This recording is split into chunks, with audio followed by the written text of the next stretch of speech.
"Go away! You're not invited," my son-in-law yelled when I, the owner of the house, tried to sit down at the Christmas table that I had set for everyone. Forgetting that he lives in my house at my expense, he kicked me out like a servant.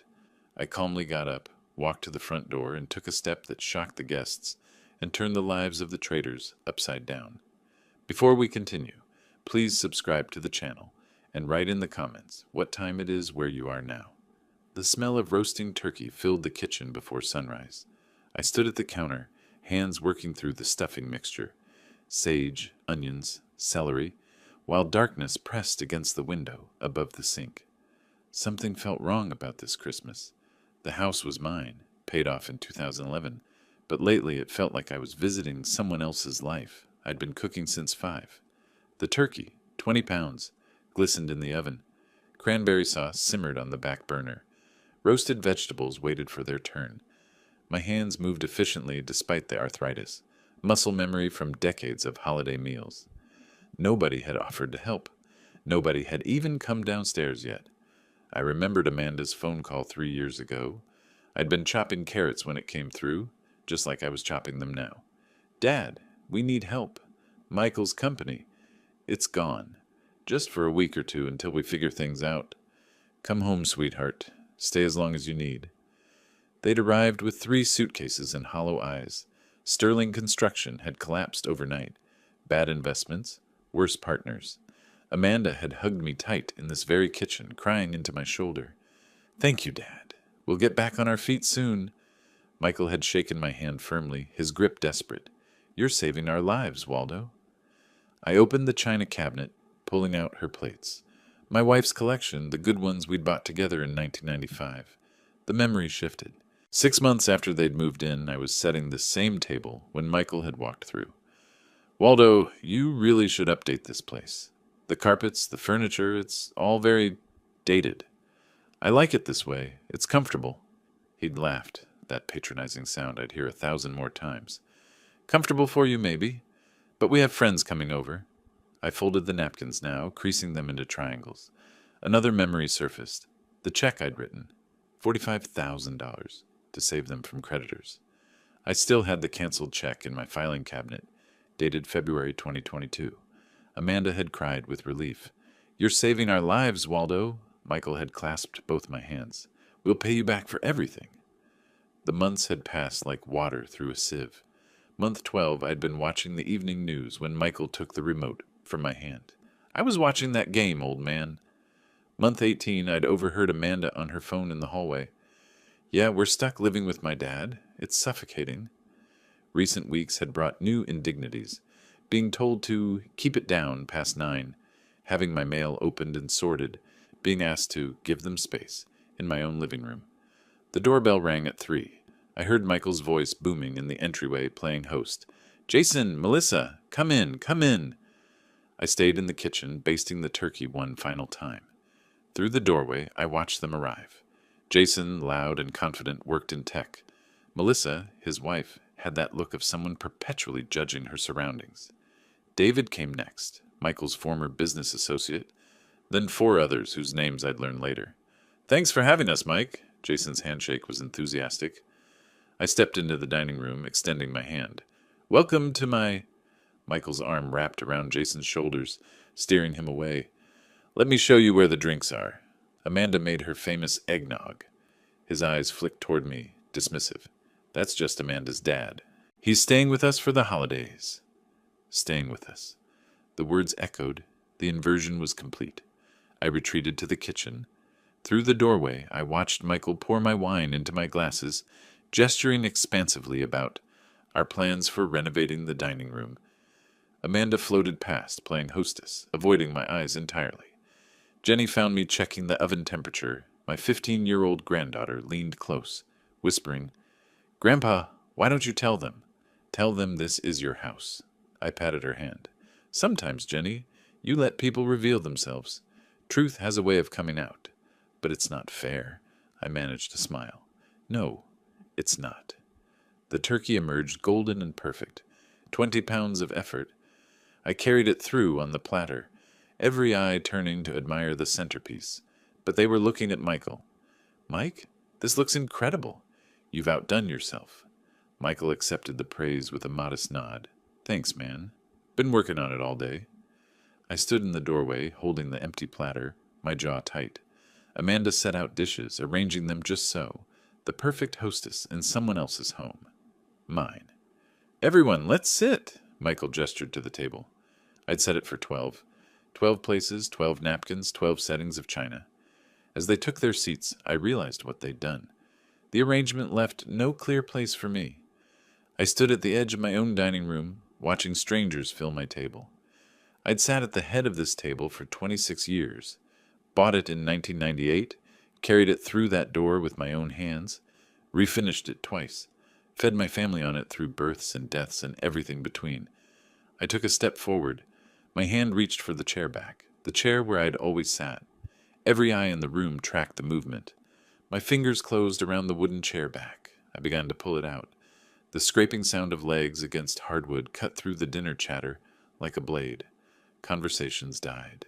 Forks paused mid-air. I was lowering myself to sit when Michael's palm slammed against the table. Both hands flat. The impact made glasses jump. A napkin fluttered to the floor. He rocketed upward, chair scraping harsh behind him. "Get out!" His voice filled the room. "You're not invited. This is our family table." I stopped moving, halfway into sitting, frozen. Then I reversed the motion, standing fully upright. My voice came out quiet, calm. "Michael, did you forget whose house we're in?" The question hung there. Around the table, reactions bloomed like flowers in stop motion. Jason's fork stopped, halfway to his mouth. Turkey suspended. Melissa's eyes went wide, darting between Michael's red face and my calm one. David studied his plate with sudden intensity. Other guests froze mid-motion, a photograph of discomfort. Jenny half rose from her chair. "Dad, stop!" "Not now, Jennifer." Michael's voice had edges. "This doesn't concern you." "But, Grandpa?" "I said not now." Michael's face was crimson, neck veins visible. He leaned forward, palms still planted on my table. "In the house where we live. You're here on our terms, old man. Be grateful we tolerate you. Now go to the kitchen, or better yet, go for a walk. Adults are celebrating." "We tolerate you." The phrase was a knife between ribs. Silence dropped like a curtain. 5 seconds. 10. 15. Someone's breathing was audible. A clock ticked in the hallway. Distant traffic hummed beyond the walls. Michael gestured toward the kitchen, then toward the front door, movements sharp with dismissal, treating me like a servant or child. Amanda stared at her plate, wouldn't meet anyone's eyes. Her silence was its own betrayal, worse than Michael's words. Something settled in my chest. Not peace, clarity. I'd been making excuses for 3 years. They were struggling. They needed time. Family helps family. But this wasn't family anymore. These were strangers occupying my space, erasing my existence one dinner party at a time. I heard my wife's voice from 20 years back, fierce and clear. "Never let anyone make you small in your own home." I turned from the table, not hurried, not slow, deliberate. My footsteps echoed across the hardwood floor. I'd refinished myself in 2008, through the dining room archway, past the furniture I'd chosen, the photos I'd hung. Michael smirked behind me. I could feel it without looking.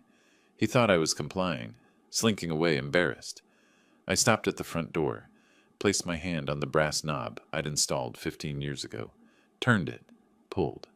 The heavy oak door swung open and December air rushed in, cold and clean and shocking. 40 degrees, maybe less. The rectangle of darkness outside seemed to expand, swallowing the warm yellow light from inside. I stood in the doorway and turned to face the room. "Everyone who is currently in this house and is not its owner, you have 5 minutes to leave. This is my house. I bought it in 1998. Michael, Amanda, take your things and go. Right now." Michael laughed, actually laughed, the sound harsh and disbelieving. "You're joking." But the guests were already standing, reaching for coats draped over chair backs, mumbling apologies. Jason squeezed Michael's shoulder. "Man, we should probably go." "No, sit down. He's bluffing. Ignore him." Melissa was already at the door, coat on. "Jason, come on. This is a family thing." "Yeah, we'll call you later." Jason followed his wife. They fled, all of them within 90 seconds. David nodded awkwardly as he passed. Thanks for, sorry. The others filed out in a stream of uncomfortable silence, avoiding eye contact. The door stayed open, cold wind pouring through. Then it was just the four of us. Michael remained standing at the table, but his confidence had cracks. You can't just kick us out. We live here. I stayed at the door, December wind at my back.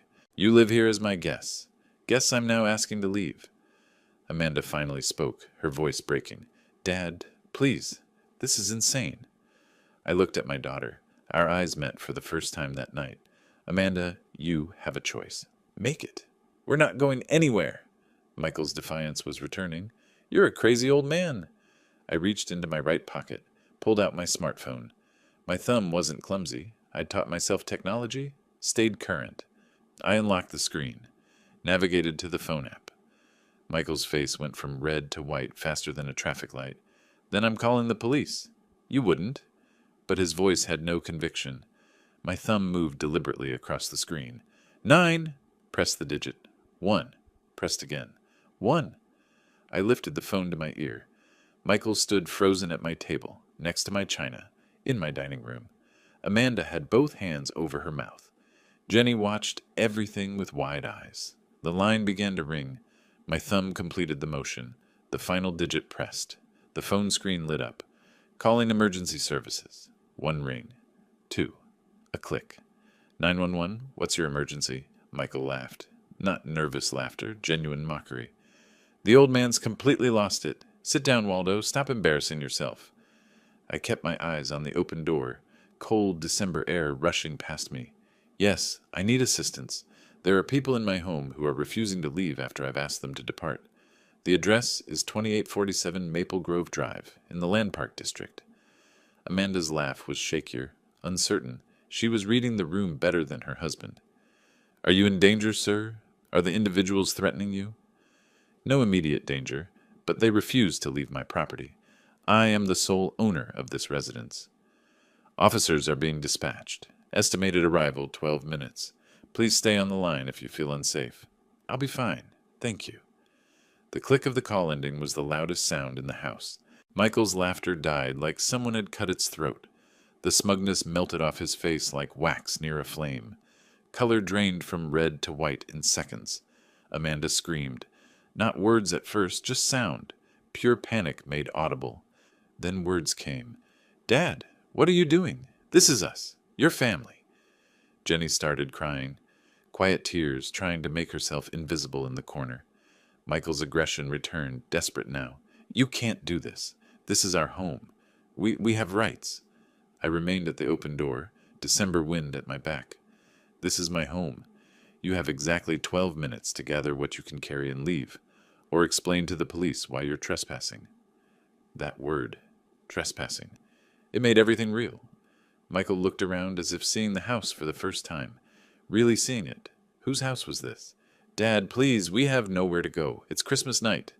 Amanda's voice broke on the last word.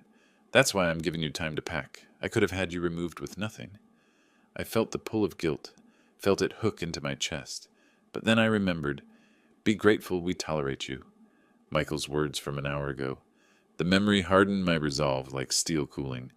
The remaining guests, Jason, Melissa, David, who'd stayed hoping to mediate, grabbed coats with fumbling hands. Jason squeezed Michael's shoulder. Man, call me tomorrow. We'll figure this out. But his eyes said he wasn't getting involved. Melissa touched Amanda's arm. Do you need... we could... She didn't finish the offer.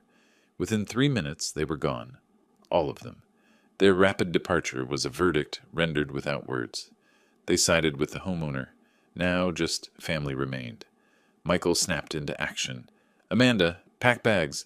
We're not staying here with a crazy person anyway. His words were defiant, but his movements betrayed panic. They rushed upstairs. I heard footsteps overhead, drawers slamming, things thrown into bags. Jenny appeared with one small backpack. Tears streaming, she approached me slowly. Grandpa, I'm sorry. My voice gentled for the first time. You have nothing to apologize for, sweetheart. This isn't right. They shouldn't have treated you that way. No, but it's necessary to set things right. Flashing red and blue lights painted the walls through the front windows. Two officers approached. Rodriguez, male, 40s, with the bearing of someone who'd seen everything twice. And Park, female, 30s, efficient and sharp-eyed. "Sir, you called about a trespassing situation?" Rodriguez's voice was professional. "Yes, officer. I'm Waldo Ross, owner of this property. These individuals were guests. I've asked them to leave. They're refusing. May I see identification and proof of ownership?" I had my driver's license ready. "The deed is in my office. One moment." I walked to my study, opened the second drawer of my filing cabinet, pulled out the manila folder labeled Property Documents. My hands were steady. I'd prepared for this moment without knowing I was preparing. The document was clear. Property purchased. April 1998. Sole owner, Waldo Ross. Officer Park studied it carefully. "And there's no lease agreement?" "No lease. They were family staying temporarily. That arrangement has ended." Michael and Amanda descended the stairs with hastily packed bags. They saw the police and froze. Michael tried to explain, words tumbling out. "Officers, this is a family misunderstanding. He's my father-in-law. We live here. This is our home, too." Rodriguez's expression didn't change. "Do you have documentation showing legal tenancy? Lease agreement? Rental receipts?" "No, but we've lived here 3 years.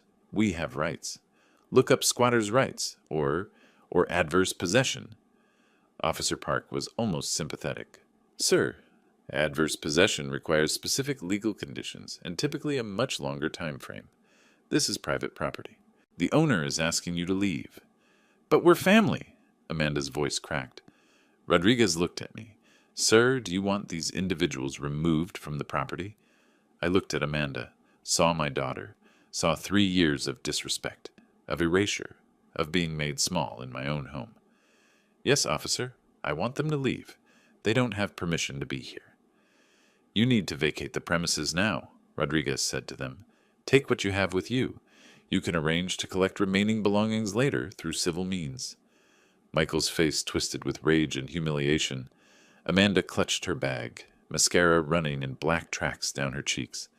Jenny stood small and scared, holding her single backpack. They filed past me. Michael hissed as he passed, voice low and venomous. "You'll regret this, old man." "I regret many things, Michael. This isn't one of them." They moved down the walkway toward the street, police car lights still flashing. I could see neighbors' curtains twitching in windows up and down the block. Michael turned back, mouth opening to shout something. "Keep moving, sir." Rodriguez's voice was firm. They kept moving. The night passed in fragments. I didn't sleep well, not from regret, but from the unfamiliar quiet. No footsteps above my head. No midnight arguments through the walls. No shower running at 6 in the morning. The silence was louder than noise had ever been. I woke at dawn, the house mine again. I walked through each room systematically. Master bedroom to hallway to the guest rooms where they'd stayed. Bathroom, kitchen, living room, dining room. Small details revealed their absence. Jenny's hairbrush gone from the bathroom counter. Michael's construction magazines missing from the living room coffee table. Amanda's coffee mug not in the sink. But the dining room table still held the abandoned Christmas dinner. Turkey cold and congealing. Vegetables untouched. The plates I'd set so carefully now monuments to waste. I didn't clean yet. Just observed. The house told last night's story in physical language. At 8, I made my first decision. The locks had to change. I didn't trust Michael not to return, use his key, take whatever he wanted. I called Sacramento, lock and key. I need all exterior locks changed, today if possible. We can be there by 10. 3 doors, emergency service, that's $450 total. Do it. I used the waiting time productively. In my study, I pulled out my personal ledger. I'd been tracking everything, an insurance man's habit. Numbers don't lie, and I wanted the truth in black ink. The memories came with the entries. March 2022. The first entry, $45,000. Sterling construction debt repayment. I remembered that phone call, Amanda crying. "Dad, they're going to take everything." Michael desperate, but trying to maintain dignity. "You're a lifesaver, Waldo." Not Dad, never Dad, always Waldo. I'd written the check that same day. Michael had promised repayment within 2 years, with interest. The check cleared. The creditors backed off. The promise evaporated. July 2022. $8,000. Bankruptcy legal fees, Morrison and Associates. Michael couldn't afford the lawyer to properly dissolve his company. I paid directly. Sat in that downtown waiting room while he signed papers. Amanda afterwards. Thank you, Daddy. She'd called me Daddy then, but the smaller costs added up worse than the large ones. I flipped through monthly expenses. Electricity jumped from $150 to $300 after they moved in. Water from $50 to $130. Gas, internet, groceries, all climbing. I fed 4 people, not one. Approximately $1,500 extra monthly, times 36 months, roughly $54,000 in living expenses, plus the documented cash, $53,000. Total somewhere between $107,000 and $114,000. I rounded it in my mind to $78,000 documented cash and $30,000 in living expenses. Either way, the number was staggering. I traced the gratitude timeline with my finger. First 6 months, frequent thanks. Months 6 through 12, less frequent. Year 2, appreciation became expectation. Year 3, criticism replaced gratitude. The last 6 months, not a single thank you. At 10 sharp, a white van pulled up. Sacramento lock and key logo on the side. Ted introduced himself, carrying a toolbox and looking professional. You want complete replacement, not rekeying? That's more expensive. I want new hardware, everything new. He whistled softly. Somebody you don't trust with a key? Something like that. Say no more. I see this a lot. Divorce? Family, which is worse. He worked efficiently. 45 minutes for all 3 doors. I watched each old lock come off, each new one go on. Symbolic rebirth. The new keys were shiny brass, unused. Only I would have copies. At 11, my phone rang. Amanda's name on screen. I considered not answering. Let it ring once, twice, 3 times. Answered. Dad, please, let us come back. We have nowhere to go. Her voice was raw, exhausted, desperate. I kept mine measured. Where did you spend last night? Hesitation, shame in the silence. In the car. Walmart parking lot, on Florin Road. I felt it then, a sharp pang of guilt. My daughter slept in a car on Christmas night, but then I heard Michael's voice in my memory. Be grateful we tolerate you. That's unfortunate. What's your plan now? We don't have money for a hotel. Michael's credit cards are maxed. I have $200. She was giving me every piece of information designed to trigger sympathy. I recognized the manipulation even as I felt its pull. We made a mistake. People make mistakes. 3 years of mistakes, Amanda. I'm done funding them. Think about Jenny. She's 15. I'm thinking about Jenny. I'm thinking about what lesson you're teaching her. What are we supposed to do? Her voice rose to a wail. What you should have done months ago. Find jobs. Find housing. Be adults. I hung up. My hand shook slightly, the first real sign of emotional cost. I set the phone face down on the table. Finality in that simple motion. I needed to talk to someone. I called Harold Patterson, my neighbor 3 houses down. Retired real estate attorney. We'd played chess every Thursday for a decade. He arrived within 15 minutes, 2 coffee mugs in hand. We sat on my back porch. December morning sun was weak, but present. I saw the police car last night, he said. Figured you might need coffee and conversation. You're a good friend, Harold. 20 years of chess matches. I know when you need an opening gambit and when you need an endgame strategy. This feels like endgame. I recounted everything. Christmas dinner, the insult, the eviction. Harold listened without interruption. A lawyer's habit? When I finished, he was quiet for a moment. Waldo, you did everything right, legally and morally. Then why do I feel guilty? Because you're a good man. Good men feel guilt, even when they're justified. He set down his mug. But Waldo, be prepared. They're going to come at you. What do you mean? They'll try to sue, claim tenancy rights, maybe try for adverse possession, even though they have no case. On what grounds? Desperation. Michael's the type who needs to win, even when he's clearly wrong. Harold leaned forward.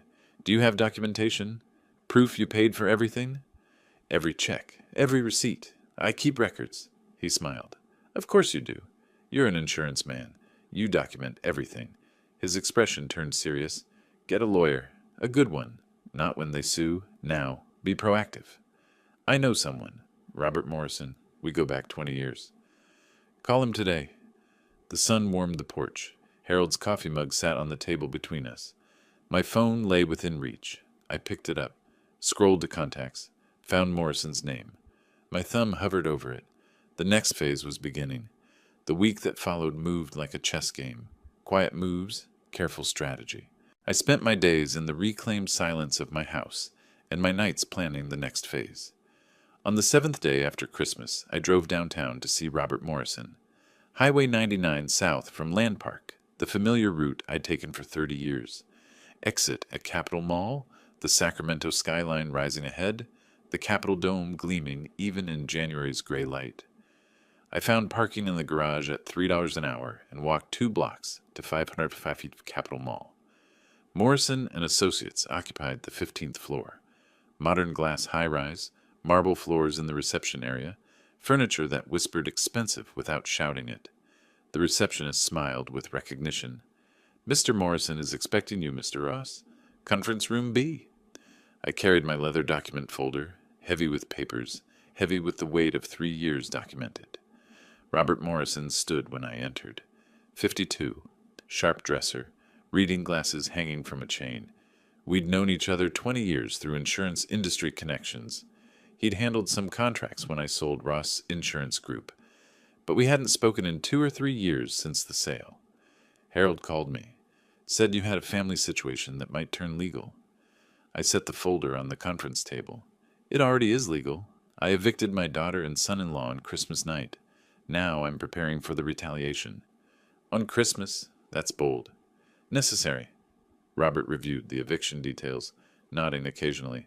You followed proper procedure. Police documentation helps tremendously. He paused. But they could claim constructive tenancy. 3 years of residency creates gray area. In California, if they contributed to household expenses or property upkeep, they might argue for tenant rights or even constructive possession. I slid the folder across his mahogany desk.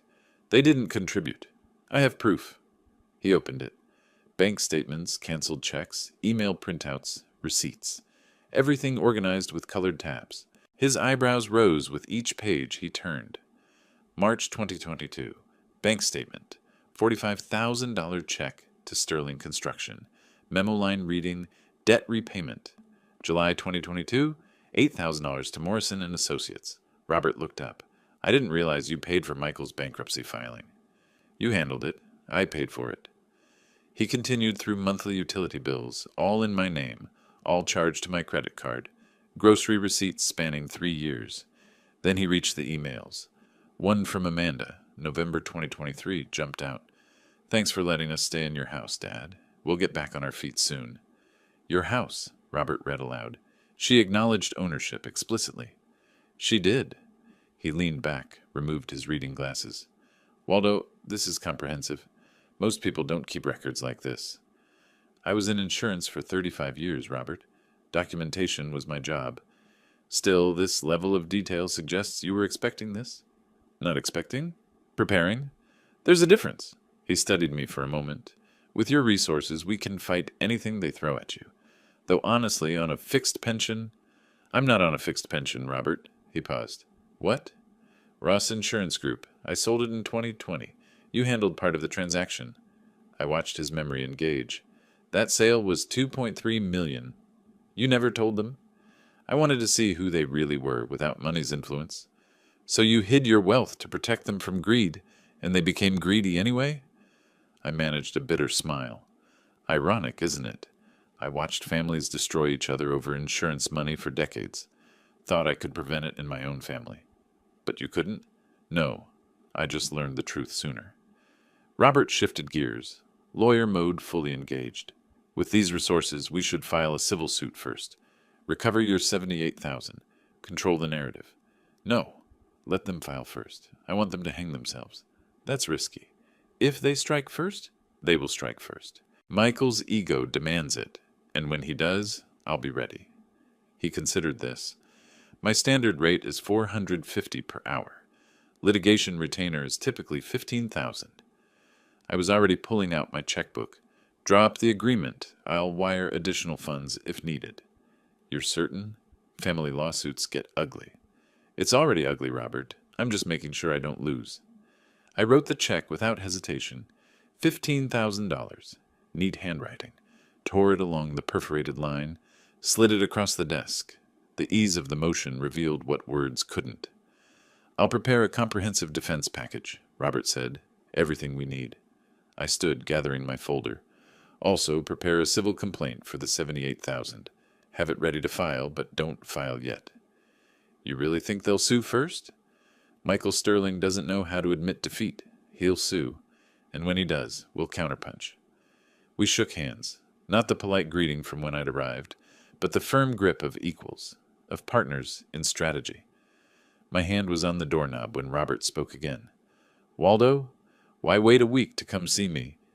I turned back, looked over my shoulder. I wanted to give them time to make a mistake. Desperate people always do. I stepped into the hallway, elevator visible down the corridor, afternoon light streaming through the floor-to-ceiling windows. A man with a plan moving forward. January arrived cold and gray. I learned through Harold's connections that Michael and Amanda had found an apartment in Del Paso Heights, a rough neighborhood, a world away from Land Park. I didn't seek this information, it simply arrived, the way news does in a city where people talk. 3 weeks into the new year, the envelope arrived. Late afternoon, a process server at my door. Official legal document, thick paper, formal language. Sterling Vas Ross, civil complaint. I called Harold immediately. Within 15 minutes, we sat on my back porch despite the cold. The chessboard between us held a game half finished from Thursday. We pushed the pieces aside to spread the legal papers. I read the claims and laughed. Not bitter laughter, genuine amusement at the audacity. This is serious, Waldo. They're actually suing you, claiming part ownership of your house. They're claiming I owe them for the privilege of living in my own home. Harold flipped through pages. They're citing adverse possession, constructive ownership through improvements. What improvements? Michael fixed a leaky faucet once. I bought the parts. My eyes caught the signature at the bottom. Linda Fitzgerald, attorney at law. I recognized the name immediately. Pulled out my laptop, searched California State Bar records, while Harold watched over my shoulder. Linda Fitzgerald. Member since 2010. 127 cases on record, and 3 losses. Win rate approximately 19%. 80% loss rate? How is she still practicing? Because desperate people hire desperate lawyers, and desperate lawyers are cheap. $5,000 isn't cheap for people living in Del Paso Heights. No, which means they're betting everything on this lawsuit. They'll lose everything. Harold moved a knight on the chessboard, studying the position. They've made their opening move, aggressive but poorly planned. I countered with my bishop, a swift, confident placement. Every aggressive opening has a weakness. You wait for them to expose it. This isn't chess, Waldo. No, but the principle is the same. Patience defeats panic every time. I called Robert Morrison, put him on speaker so Harold could hear. Got the filing, Robert said. Linda Fitzgerald sent a courtesy copy. It's ambitious. That's generous. I'd call it delusional. Adverse possession requires 5 years minimum in California. They lived there 3. It's dead on arrival. When's the hearing? Judge Williams set it for February 12th. Preliminary hearing to determine merit. Harriet Williams, I know that name. Tough reputation. She doesn't tolerate frivolous claims. This should be quick. The weeks until the hearing crawled by with the same cold determination as January itself. I maintained my routine, chess with Harold, walks through Land Park, preparing for whatever came next. Amanda called once more. I let it go to voicemail. Dad, please drop this. We can work this out. Please. Her voice was broken, exhausted. I listened once, deleted it, felt nothing. February 12th arrived gray and cold. Sacramento County Superior Court, 729th Street, an imposing building downtown. Robert and I arrived at 8:45 for the 9 o'clock hearing. Security screening, metal detectors, elevator to the 4th floor, Department 42. The courtroom smelled of wood polish and old law books. California State SIL above the bench, Judge Williams' nameplate gleaming brass. Michael and Amanda were already there with Linda Fitzgerald. First time I'd seen them since Christmas night. Michael wore a cheap suit, ill-fitting, probably borrowed. He hadn't shaved well. Dark circles shadowed his eyes. Amanda wore business casual from Target or Walmart, her hair less styled than I remembered, makeup minimal. Jenny sat between them, looking miserable. Linda Fitzgerald carried an overstuffed briefcase, papers threatening to spill out. She looked harried and unprepared. Michael saw me. His face flushed immediately, pale to pink to red to nearly purple, like watching a sunset reflected in anger.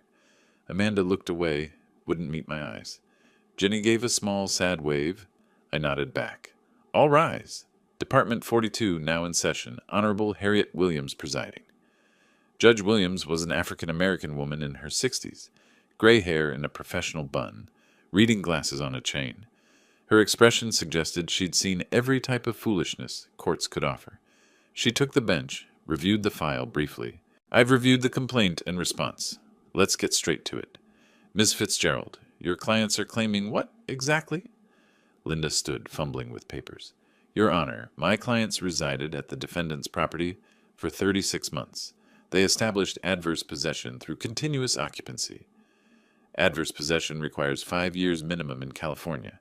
Your clients lived there 3 years. Explain the discrepancy. Well, Your Honor, there's also constructive ownership through improvements made to the property. What improvements? Documented how? My clients will testify to household repairs and general upkeep. Judge Williams cut her off. Testimony alone doesn't establish ownership, Ms. Fitzgerald. Do you have receipts, contractor invoices, bank statements showing these improvements? Testimonial evidence should be sufficient to establish. Not in my courtroom. Next argument. Robert Morrison stood, calm and prepared. Your Honor, I have comprehensive documentation. Bank statements showing Mr. Ross paid every household expense for 36 months. He slid exhibits across to the clerk. Additionally, email evidence from November 2023, where plaintiff Amanda Ross Sterling explicitly acknowledged this as Dad's house. Her words. He connected his laptop to the courtroom projector. Amanda's email appeared on screen, visible to everyone. Thanks for letting us stay in your house, Dad. Michael's purple face deepened. Like an overcooked beet, I thought. Judge Williams reviewed the document silently for 2 full minutes. Then she removed her reading glasses. I've seen enough. Ms. Fitzgerald, your clients have no case. Adverse possession requires 5 years. No lease existed. No rent was paid. No ownership was established. This is clearly a family dispute, not a property claim. Motion to dismiss, granted. Case dismissed with prejudice. Linda tried once more. Your Honor, if we could have an extension to gather additional... No. With prejudice means final, Miss Fitzgerald. Michael half rose from his seat. This is... Judge Williams' voice sharpened like a blade. Sit down, Mr. Sterling. You're fortunate I'm not sanctioning your attorney for wasting court time. All rise. The judge exited. The hearing had lasted less than 15 minutes. In the marble corridor outside, Michael was shaking with rage. He turned toward me, started forward. Robert stepped between us. Don't. You're already on thin ice, Mr. Sterling. You'll regret this, old man. This isn't over. Several people in the corridor turned to look. Amanda pulled Michael's arm. Michael, stop. Let's just go. Please. Linda Fitzgerald scurried away without speaking to her clients, knowing she'd failed them completely. I stood calm, watching Michael's meltdown with the detachment of someone observing a chemical reaction. Predictable, inevitable, complete. I watched my son-in-law disintegrate in a courthouse hallway, purple-faced and impotent, and felt something I hadn't expected. Not triumph, not even satisfaction. Just cold certainty that this was far from over. My hand slipped into my coat pocket, fingers touching the folder Robert had given me earlier. The one marked, Phase 2, Civil Recovery Complaint, $78,000. The counterpunch was ready. The weeks following the courthouse dismissal passed with deceptive calm. Michael and Amanda vanished from my radar, licking their wounds in Del Paso Heights, but I wasn't idle. Victory in court was one thing, justice was another, and justice required deeper digging. In early March, I made a phone call I'd been planning since Christmas night. I'd spent 35 years in insurance. I knew how fraud worked, and I knew Michael. Court victory stopped their claim, but didn't recover my losses. Michael was judgment-proof, no assets, no income, already drowning in debt. A civil suit might win me a judgment I'd never collect, but if I couldn't get money back, I could ensure consequences found him. I called Thomas Richardson, former colleague from the insurance industry. He worked for California Department of Insurance, Fraud Investigation Division.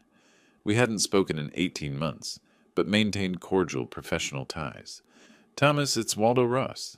How's retirement treating you? Still a year away, Waldo. Counting down. Let me buy you lunch then, before you escape. The firehouse work for you? Haven't been there in months? Tuesday? Perfect. Noon. Tuesday arrived cold and clear. The firehouse sat at 1114 2nd Street, downtown Sacramento, upscale enough for professional lunches.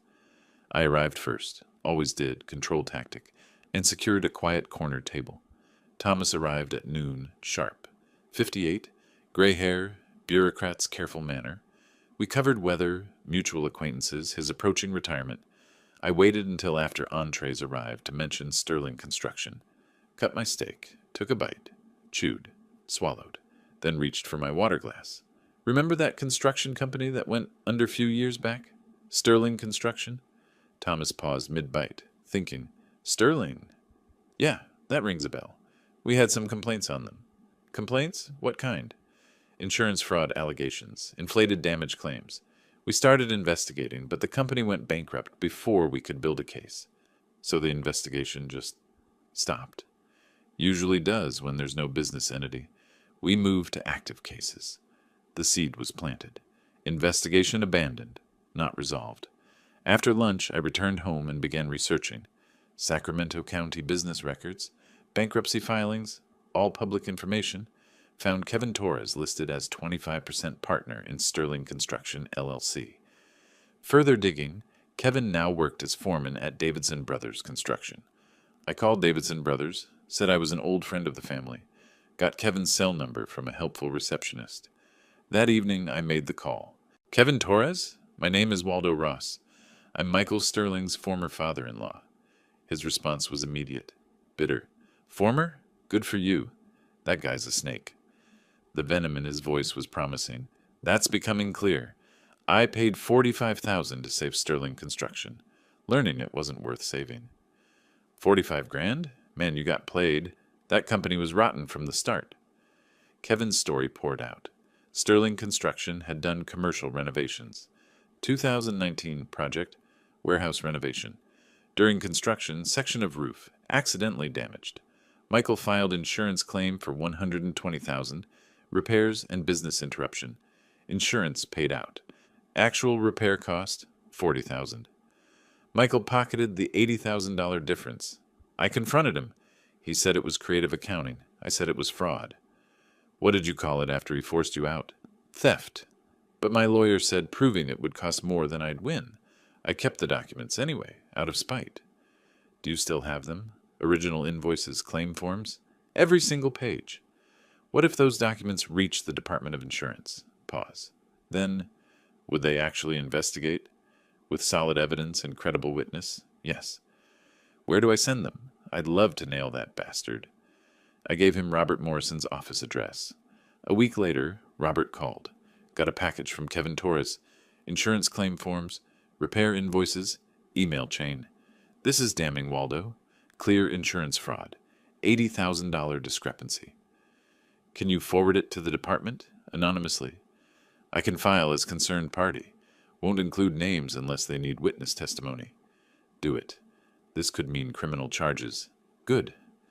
While researching Michael's business records, I'd noticed something else. IRS filed lien against Michael Sterling personally. $23,000 in unpaid payroll taxes from 2021. Lien still active. Debt unpaid. I called Robert. Did you know Michael owes the IRS $23,000? No, but that's public record. Why? Because the IRS doesn't forget, and they're harder to run from than family. 2 weeks after Robert submitted the complaint, confirmation arrived. California Department of Insurance opened formal investigation. Case, Demer 2025, SAC, 1847. Michael would be contacted for interview. If evidence held, potential criminal referral to Sacramento County District Attorney. I received this news while playing chess with Harold on my back porch. March, sunshine weak but warming. Harold moved his knight. You're enjoying this, watching him squirm. I'm ensuring justice is served. There's a difference? Is there? Seems like revenge to me. I studied the board, selected my bishop, moved it diagonally across in one smooth motion, lifted Harold's queen, set it aside among captured pieces. Call it what you want. By the time he realizes what's happening, it'll be too late. Harold stared at the board. I didn't see that move coming. That's the point of a long game, Harold. My hand rested on the captured queen, smooth wood warm from afternoon sun. Government machinery engaged now, wheels turning beyond my control. I imagined Michael receiving that letter from the Department of Insurance, the panic blooming in his chest as his past caught up to his present. The queen sat silent in my palm. Power taken, game progressing exactly as planned. April arrived with the kind of rain Northern California does best. Relentless, gray, miserable. Perfect weather for miserable news. The investigation into Michael's insurance fraud moved with bureaucratic slowness, but its effects rippled faster than I'd anticipated. I learned about the collapse secondhand, the way you always learn the best gossip, through people who can't wait to tell you. First call came from an acquaintance in the construction industry. Waldo, thought you'd want to know. Word's out about Sterling. Department of Insurance investigation for insurance fraud. I hadn't heard. When did this become public? Last week. Sacramento construction community is small. Guy I know was giving Sterling cash work. Fired him immediately. Liability concern. Nobody wants an active fraud investigation on their site. Too much risk. Michael's under-the-table income vanished overnight. Harold mentioned seeing Amanda at her mailbox, looking distressed. Later that week, through Harold's neighborhood connections, I learned about the IRS letter. Official demand, $23,000 in unpaid payroll taxes, plus penalties totaling $4,800, $27,800 total. Payment deadline, 30 days or wage garnishment and asset seizure. They had nothing to seize, no wages to garnish. But the IRS didn't care. Debt remained, interest accrued. Early May, my phone rang. Jenny's name on screen. First time since the eviction. Grandpa, can we meet? I need to talk to someone normal. Of course, sweetheart. Where and when? Gunther's? Tomorrow afternoon. I can't be in that apartment anymore. I'll be there. 2:00. Thank you. And Grandpa? I'm sorry. For everything. We met at Gunther's Ice Cream in Land Park. Outdoor tables. Spring trying to break through April's gloom. Jenny sat across from me with an untouched cone melting in her hand. I reached across, gently took it, set it aside, then took her hand. They fight every night. About money. About the investigation. About you. About me? Dad blames you for everything. Says you're rich and stingy. Mom finally yelled back that you gave us $45,000. Jenny's voice shook. Some government letter came. Mom read it and started screaming. I'd never heard her like that. What did she say? She screamed, "You stole $80,000. You committed fraud?" Dad said, "I did what I had to do." Mom said, "You destroyed us. My father threw us out because of your crimes." Dad said, "Your father could have helped us instead of keeping score." Mom said, "He gave us everything and you threw it in his face." First time Amanda assigned blame correctly, not to me, but to Michael, Jenny continued. Creditors call constantly, sometimes 10 times a day. 6 different credit cards, all maxed. $35,000 total. They scream at each other until neighbors pound on the walls. Through Jenny's account, I assembled the picture. Amanda genuinely hadn't known about Michael's fraud. Her confrontation with him was real. Shock, betrayal, rage. But Michael deflected. Still blamed me for not giving them more. The irony, he was right about my wealth, wrong about everything else. The Land Park community learned the full story through social media. Helen Martinez, Neighborhood Association president, posted on Facebook without naming names. Some people don't value kindness until it's gone.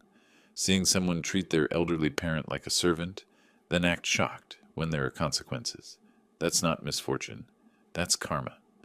140 likes, 50 comments. Several tagged it in ways that identified Amanda. She was still in the Land Park Facebook group. She saw it. Public shame in the community where she grew up. Jenny reported Amanda crying in the bathroom frequently, avoiding grocery stores where neighbors shopped, unfriending people on social media. Her support system, father, old friends, gone. Isolated, ashamed, trapped with a man she now resented. Early June, text from Jenny. They're getting divorced. Mom filed papers today. I don't know what happens to me. I'm scared. I called Robert Morrison. My daughter is divorcing Michael. Does that affect our strategy? You're going to sue her too? Your own daughter? I'm going to recover what's owed. She made her choices. Pause. All right, your call. Through Robert's connections, I learned the divorce details. Michael kept his 2008 Ford truck, worth $3,000, owing $5,000. Amanda kept her 2012 Honda, worth $4,000, owing $2,000. Credit card debt split 50-50, $17,500 each. IRS debt split, $13,900 each. Legal fees outstanding, $1,000 each. Each walked away with approximately $32,000 in debt, minimal assets. Neither had income to pay any of it. Bankruptcy looming for both. Harold and I sat on my back porch one evening watching the late spring sunset. You've destroyed them financially, both of them. I've done nothing. Michael destroyed himself. And Amanda? She's your daughter. She chose him over me, chose silence over honesty, chose comfort over integrity. Can you live with that? I was quiet for a moment. Can I live with them treating me like a servant in my own home? Yes, I can live with justice. Through various sources, I had the complete picture. Michael, unemployed, under criminal investigation, divorced, $32,000 in debt, living in a studio apartment. Amanda, working part-time retail, divorced, $32,000 in debt, sharing an apartment with a coworker. Jenny, staying with Amanda, refusing to see Michael, emotionally traumatized. Both filed for bankruptcy in June, but bankruptcy wouldn't erase IRS debt or potential restitution from fraud conviction. Late June evening, email arrived from Robert Morrison. Subject line, DOI investigation update. Harold watched from behind my shoulder as I opened my laptop. The cursor hovered over the email. More bad news for them? Justice isn't bad news, Harold. It's just news. When does it end? My finger moved to the trackpad. When the scales balance, I clicked. The email began to load, text appearing line by line on screen. Harold leaned closer, reading. I felt the weight of what was coming. Criminal charges, restitution, the final phase of consequences Michael had earned through his own choices. The screen glowed in the dimming light, words forming the shape of what came next. July brought heat that turned Sacramento into an oven. The Department of Insurance investigation had concluded with criminal charges filed against Michael, 2 counts of insurance fraud. I learned this not from news, but from Robert Morrison's email, the one I'd opened at the end of June. The legal machinery was grinding Michael down with bureaucratic precision.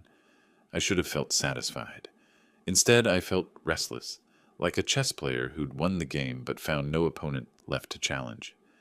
The knock on my front door came on a Wednesday afternoon, unexpected and somehow inevitable. I was home, windows open for cross breeze, ceiling fan rotating lazily overhead, not expecting anyone. Harold played chess on Thursdays, not Wednesdays. I opened the door to find Amanda standing on my porch, first time seeing her since the courthouse in February, 5 months ago. She looked older, thinner, hair pulled back plainly, cheap work clothes visible under a light jacket, retail uniform. Exhaustion lived in every line of her face. Dad, can I come in? Please, just for a few minutes.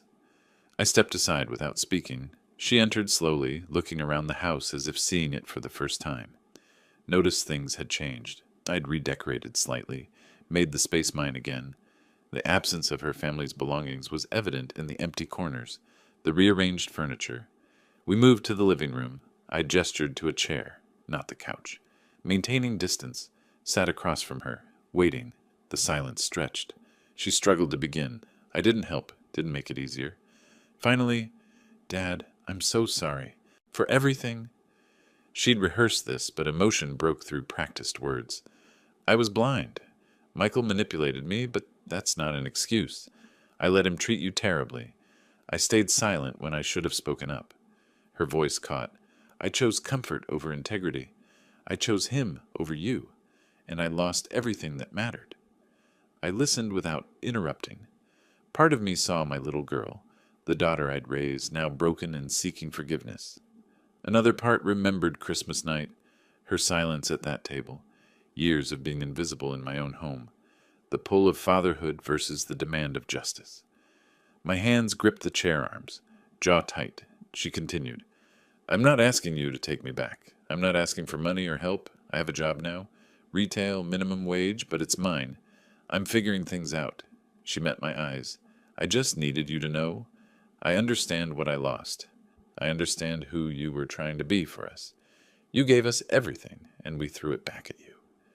This clarity, this acknowledgement without asking for rescue, affected me more than tears would have. After she left, promising nothing, asking nothing, I called Harold. He came over immediately, found me on the back porch, staring at nothing. She apologized. She understands now. What did you say to her? Nothing. I didn't know what to say. Do you want to forgive her? I want to forgive her.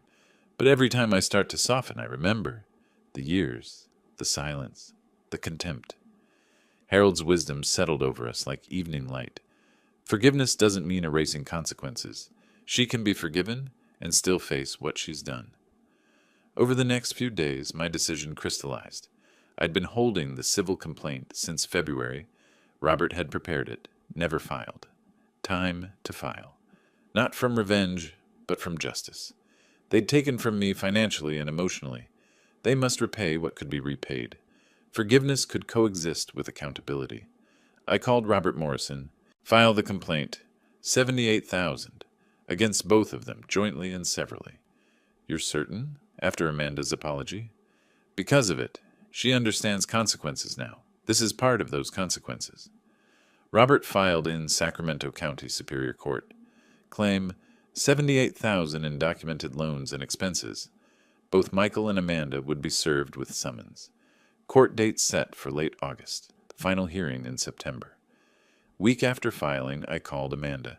We met at Pete's Coffee downtown. I slid a folder across the table. I filed a civil suit, $78,000 for documented expenses over 3 years. Her face, shock, hurt, betrayal. But I apologized. I thought, I know, and I heard you. But apologies don't erase debt. You and Michael took from me. Now you repay. We don't have that money. We're bankrupt. The court will establish a payment plan. You'll pay what you can afford. Michael's meeting was different. He came to my house with Linda Fitzgerald, still his lawyer despite her failures. Robert Morrison sat beside me. I presented the same information. Michael exploded. You can't do this. Those were gifts. Family helping family. Robert, calm and professional. We have emails where you promised to pay back when you got on your feet. That's a loan, not a gift. This is ridiculous. You're rich. You don't need the money. What I have is irrelevant. What you owe is documented. We'll fight this. You'll lose, again. But that's your choice. That evening, Amanda called. Her voice was tear-strained but clearer. Dad, I don't have the money, but I understand why you're doing this. You're teaching me something I should have learned years ago. Actions have consequences. I'll pay. However long it takes, it's what I owe. This response, acceptance rather than rage, showed her growth. She was learning. I could forgive someone who accepted consequences. Alone that night in my study, I looked at Amanda's childhood photos on the shelf. Hadn't looked at them in months. Realized punishment served justice, but accountability could serve redemption. The $78,000 might take years to repay, but the process taught the lesson. Harold's voice in my head, forgiveness doesn't mean erasing consequences. My own thought added, but consequences can teach what forgiveness alone cannot. The notice arrived in late August. Final hearing scheduled September 15th, 2025, 9 a.m., Judge Harriet Williams presiding. I set it on my desk, next to the chess set where Harold and I had left a game unfinished. Picked up the white queen piece, examined it. Harold's voice from the doorway startled me. Ready for endgame? I didn't turn around. It's not about winning anymore, Harold. It's about finishing well. I set the queen back on the board, fingers resting on the smooth wood, feeling the weight of what came next.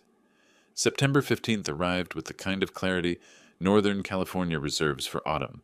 Sharp air, golden light, the sense of things ending and beginning simultaneously. I dressed carefully that morning, not for vanity, but for ritual. The navy suit I'd worn to close the sale of Ross Insurance Group 5 years earlier. The watch my late wife had given me for our 20th anniversary. The cufflinks that had belonged to my father. Armor made of memories. By 8:30, Robert Morrison's Mercedes was in my driveway. We drove to Sacramento County Superior Court, 729th Street. Same building as February's dismissal, different department, Department 28, Civil Division. Same security screening, same elevators, but different feeling. This time I wasn't defending. I was seeking justice. Amanda sat alone on a hallway bench, retail uniform under her jacket. Michael stood separately with Linda Fitzgerald, looking defeated. Jenny offered me a small wave. I nodded back. All rise. Department 28 now in session. Honorable Harriet Williams presiding. Judge Williams entered, took the bench, reviewed the file. Recognition crossed her face. Mr. Ross, Mr. Sterling, Ms. Ross Sterling. We meet again, this time for civil recovery. Her tone carried wry weariness. She'd presided over our family's destruction. I've reviewed the evidence. Let's proceed efficiently. I believe we all want closure. Robert Morrison presented methodically. Bank statements, canceled checks, receipts, emails. Timeline, March 2022 through December 2024. Total documented $78,000. Amanda's email projected again. Thanks for letting us stay in your house. Michael's text. We'll pay you back within 2 years. Linda Fitzgerald had nothing to rebut. Before ruling, Judge Williams said, I understand that there's a related criminal case? Linda stood. Yes, Your Honor. Mr. Sterling has accepted a plea agreement. 2 years probation, community service, restitution to the insurance company. $80,000? Yes, Your Honor. Relevant to his ability to pay in this matter. Judge Williams removed her reading glasses, looked directly at the defendants. You lived in Mr. Ross's home for 3 years. Paid no rent. Contributed nothing to household expenses. Promised repayment. The evidence is overwhelming. She paused. Judgment for plaintiff in the amount of $78,000. However, you're both judgment-proof. Bankruptcy filings, no assets, minimal income. Payment terms, $500 per month each, $1,000 total monthly until paid in full. That's 78 months, 6.5 years, plus court costs of $8,000, split between you, joint and several liability. If either defaults, the other remains liable for the full amount. Amanda accepted this with bowed head. Michael started to object, but Linda touched his arm, and he subsided. Jenny's relief was visible. Mr. Ross, you've been patient and thorough. Justice is served. Judge Williams looked at the defendants. Use this time to rebuild. 6 years is opportunity for change. In the corridor afterward, Michael walked away immediately, hunched and broken. Amanda hesitated, then approached with Jenny beside her. Robert stepped aside, giving us space. Dad, I deserve this. We both did. All of it. Her voice was steady, no tears left. You taught me something I couldn't learn any other way. I didn't value what I had. I took you for granted. This judgment, the payments, the years, that's fair. That's justice. It's not about punishment, Amanda. It's about accountability. I know that now. I was a terrible daughter. But maybe I can be better. Starting now. Michael stood by the elevator. He turned, took 2 steps closer, mumbled, Sorry for everything. But his eyes were down, voice flat, no real remorse, just going through motions. He entered the elevator. Doors closed. Last sight of him. Jenny stepped forward, hugged me. First physical contact in 9 months. Grandpa, I understand why you did this. All of it. Thank you for showing me what standing up for yourself looks like. I held her. You can always visit me, Jenny. To Amanda. With your permission. Of course. You're her grandfather. She needs you. First acknowledgement of potential reconciliation. I forgive you, I told Amanda. But forgiveness doesn't mean forgetting. Trust is rebuilt over years, not moments. You'll make your payments. You'll live your life. And we'll see who you become. That's fair. That's more than fair. When you're ready, when you've shown you've changed, we'll talk. Really talk. I'll be ready, however long it takes. We didn't embrace, not yet. But there was understanding between us. Robert drove me home. We were quiet until he said, "You did what you set out to do." Did I? I'm not sure what I set out to do anymore. You got justice, your home back, your dignity. I got accountability. Whether that's justice, time will tell. We arrived at 2847 Maple Grove Drive. I looked at my house. It was completely mine again. That evening, Harold came over for chess. We sat on the back porch in golden September light, mint tea steaming between us. The game was nearly over. I had clear advantage. Did you get what you wanted? I considered. I got my peace back, my home, my dignity, and they got a lesson they'll remember for the rest of their lives. 6.5 years of payments. That's a long lesson. Some lessons take time to learn properly. And Amanda, do you think she's really changed? I think she's starting to. Whether she finishes that change, that's up to her. So what did you learn from all this? I moved my bishop across the board. That the best revenge isn't destroying someone. It's showing them the truth about themselves. Michael saw his fraud, his manipulation, his refusal to take responsibility. Amanda saw her complicity, her silence, her choice to enable him, and I saw that I'm stronger than I thought, and more alone than I'd like. But not completely alone. I looked at my old friend. No, not completely. I moved my final piece. Checkmate. Harold studied the board, nodded appreciation. I didn't see that coming. Very long game. The longest games teach the most. We sat in comfortable silence, evening cooling around us. Light from my house spilled onto the porch. Inside, my home, my space, my peace. Outside, the neighborhood where I'd lived for 27 years. Everything the same. Everything different. I picked up my teacup, took a sip of mint tea, and watched the sun set on a day that felt like both ending and beginning. The game was over. I had won. But more importantly, I had survived with my integrity intact. That, I decided, was the real victory. If you like this story, please like this video, subscribe to the channel, and share your impressions of this story in the comments. To listen to the next story, click on the box on the left. Thank you for watching.